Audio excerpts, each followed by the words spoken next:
Are you looking for peace of mind at your doorstep? Look no further.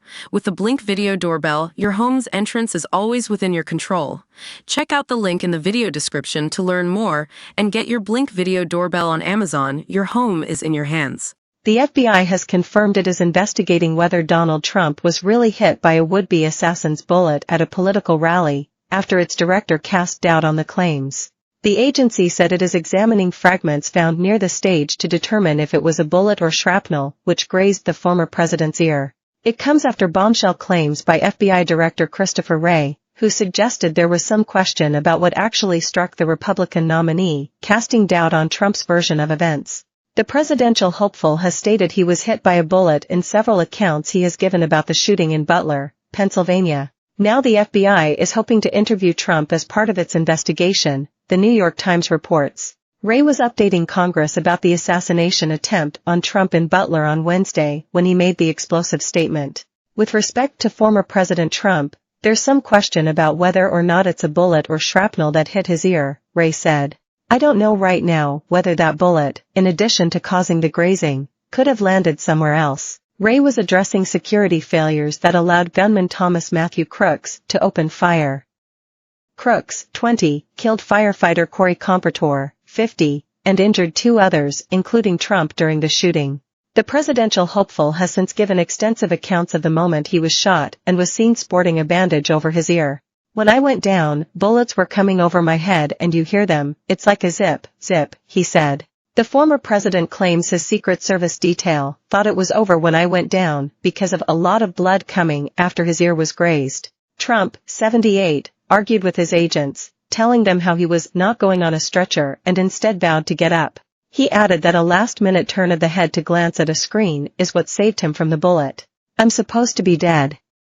The most incredible thing was that I happened to not only turn, but to turn at the exact right time and in just the right amount, he added, saying he survived, by luck or by God. Some initial reports on the day of the shooting speculated that Trump may have been struck by a shattered piece of glass when a bullet struck the teleprompter.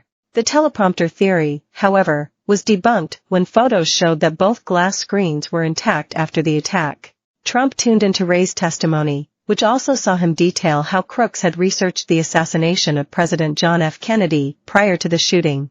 The gunman did a Google search 1 week prior of how far away was Oswald from Kennedy, according to Wray, who said the suspect he said had taken a keen interest in public figures, but had otherwise not left behind clear clues of an ideological motive. The July 6 online search, recovered from a laptop the FBI says is tied to Crooks, is a reference to Lee Harvey Oswald, the shooter who killed Kennedy from a sniper's perch in Dallas on November 22, 1963. That's a search obviously that is significant in terms of his state of mind. That is the same day that it appears that he registered for the Trump rally, Wray told the House Judiciary Committee.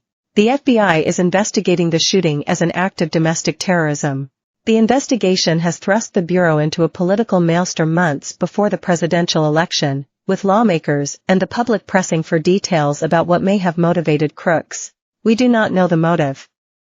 That is obviously one of the central questions in our investigation, and it's been very frustrating to us that a lot of the usual kind of low-hanging fruit places that we would find that have not yielded significant clues about his motive, Wray said. The hearing had been scheduled well before the shooting as part of the committee's routine oversight of the FBI and the Justice Department. Questions about the shooting dominated the session, but other topics included the FBI's diversity efforts, election interference, the January 6, 2021 riot at the U.S. Capitol and whether Wray had personally observed any cognitive decline in meetings with Biden prior to his decision to withdraw from the election. His answer that he had not witnessed any issues with the president's mental state left Trump unimpressed, with the Republican nominee calling for Wray to